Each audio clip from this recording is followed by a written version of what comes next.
참예수님 안녕하세요. 이정옥 단일 신부입니다.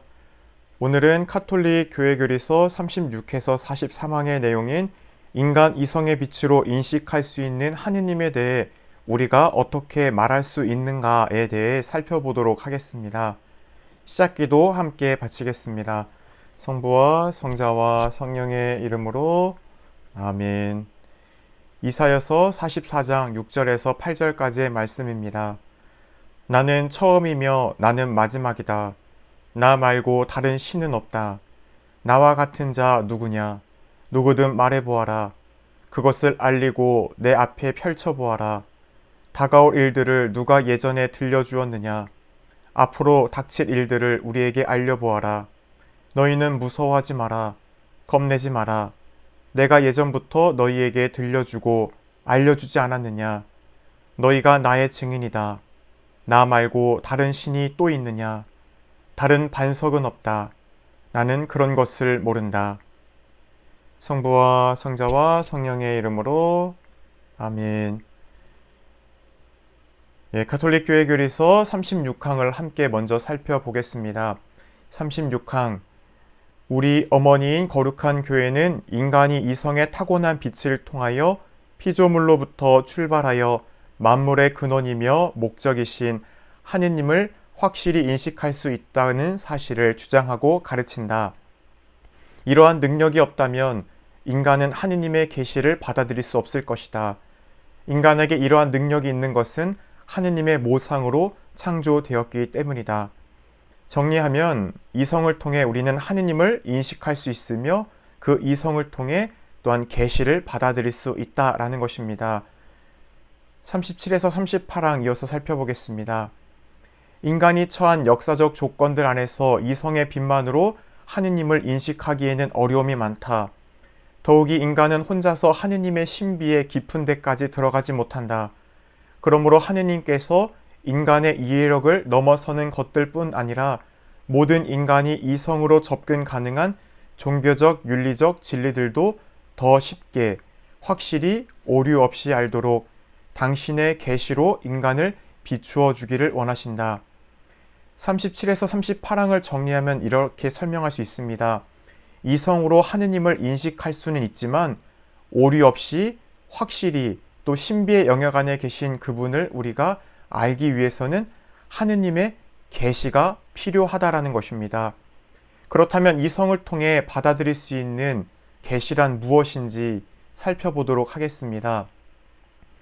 계시란 어원적으로 드러나다, 나타나다 라는 동사 리벨레라, 열어 밝히다 라는 동사에서 유래했습니다. 리벨라레라는 동사는 제거하다와 떼어내다 라는 리와 휘장을 뜻하는 벨룸이 더해진 말입니다. 두 단어를 합하면 휘장을 제거하다 라는 뜻이 됩니다. 우리 편에서 저 휘장 너머에 있는 그 신비의 영역, 그분께서 이 휘장을 열어서 당신을 보여준다라는 것이죠. 휘장 너머에 감추어져 있던 것이 드러난다라는 것이 바로 이 리벨라레라는 계시의 어원이 됩니다. 결국 어떤 감추어져 있는 것, 가려져 있는 것이 자기를 드러내는 것, 자기를 나타내는 것, 자기를 열어 밝혀 보이는 것이 계시의 종교학적 의미입니다. 결국 하느님께서 당신 자신과 당신의 뜻을 인간에게 알려주시는 것이죠. 우리 인간의 편에서 저 휘장을 열 수 없기 때문에 하느님께서 당신 편에서 그 휘장을 열어 당신이 어떤 존재인지, 당신의 뜻이 무엇인지를 알려주는 것이 계시다라는 것입니다. 그러기에 가톨릭은 계시 종교다라고 가르치죠. 36에서 38항을 정리해 보겠습니다. 하느님께서 주신 순수한 이성을 통해 우리는 하느님을 어렴풋하게나마 인식할 수 있습니다. 그러나 인간의 죄와 탐욕은 이 인간에게 주어진 이성을 어둡게 하여 하느님을 올바르게 인식할 수 없도록 합니다.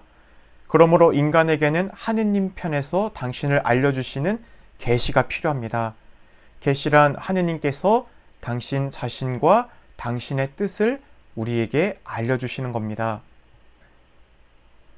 이어서 39화에서 43항의 내용인 우리 인간의 편에서 하느님에 대해 어떻게 말할 수 있는가에 대해 살펴보겠습니다. 39항입니다. 교회는 하느님을 인식할 수 있는 인간 이성의 능력을 옹호함으로써 모든 인간에게 또 모든 인간과 더불어 하느님에 대해 이야기할 수 있다는 확신을 드러냅니다. 이러한 확신, 곧 하느님의 모상으로서 우리에게 주어진 이성을 통해 우리는 하느님을 인식할 수 있고 다른 종교, 철학, 과학, 그리고 또 믿지 않는 사람이나 무신론자들과도 신에 대해, 하느님에 대해 대화하는 출발점이 된다라는 것입니다. 40항입니다.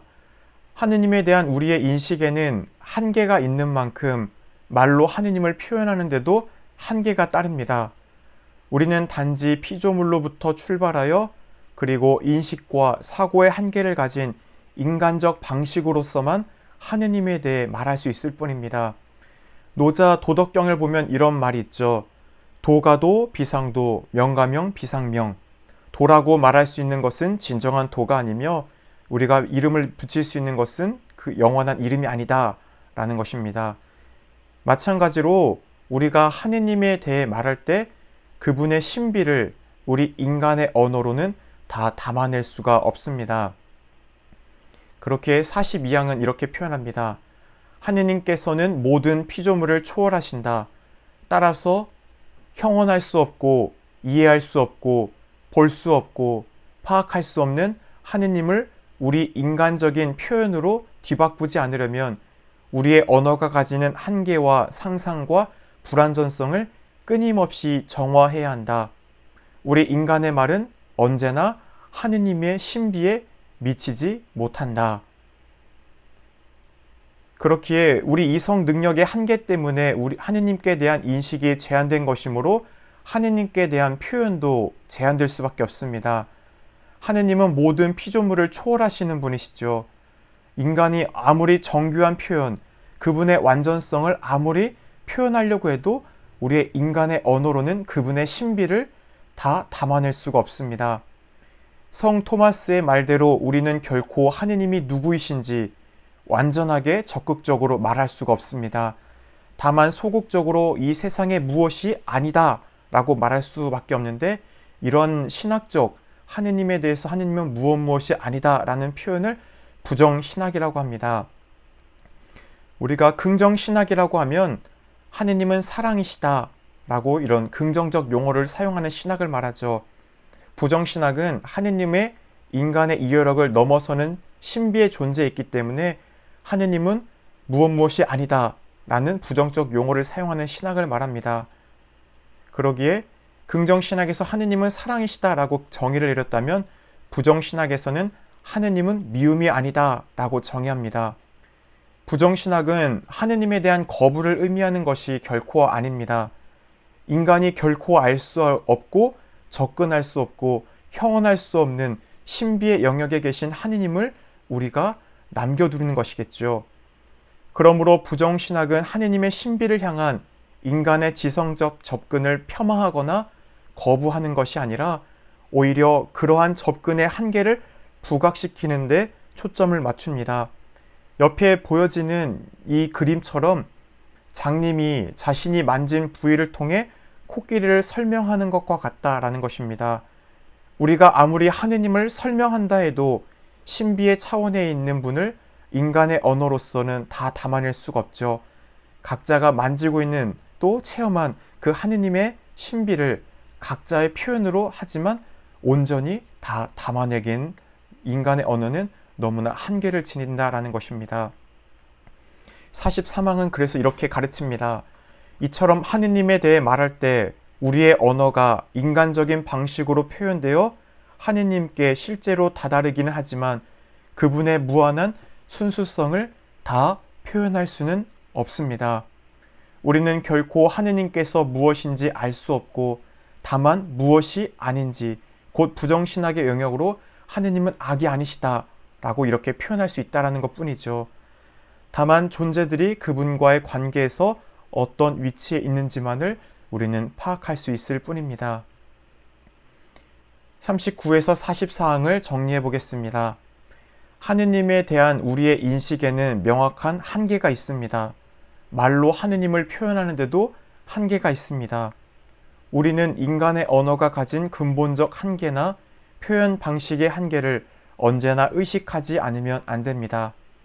사물의 신비로움이나 인간 마음의 깊이조차도 우리는 제대로 표현하지 못합니다. 하물며 하느님의 신비를 제대로 표현한다는 것은 불가능합니다. 그럼에도 우리는 하느님께서 당신을 우리에게 열어 보여주신 계시와 우리에게 주어진 인간 이성의 빛으로 하느님에 대해 표현하거나 말할 수 있으며 이를 통해 사람들과 대화할 수 있는 첫 시발점이 된다는 것입니다. 마친 기도 바치겠습니다. 성부와 성자와 성령의 이름으로 아멘. 사도행전 14장 15절에서 17절의 말씀입니다.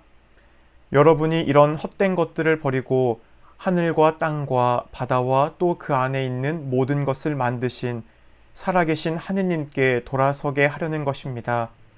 지난날에는 하느님께서 다른 모든 민족들이 제 길을 가도록 내버려 두셨습니다. 그러면서도 좋은 일을 해주셨으니 당신 자신을 드러내 보이지 않으신 것은 아닙니다. 곧 하늘에서 비와 열매 맺는 절기를 내려주시고 여러분을 양식으로 여러분의 마음을 기쁨으로 채워주셨습니다. 영광이 성부와 성자와 성령께 처음과 같이 이제와 항상 영원히 아멘. 성부와 성자와 성령의 이름으로 아멘. 감사합니다.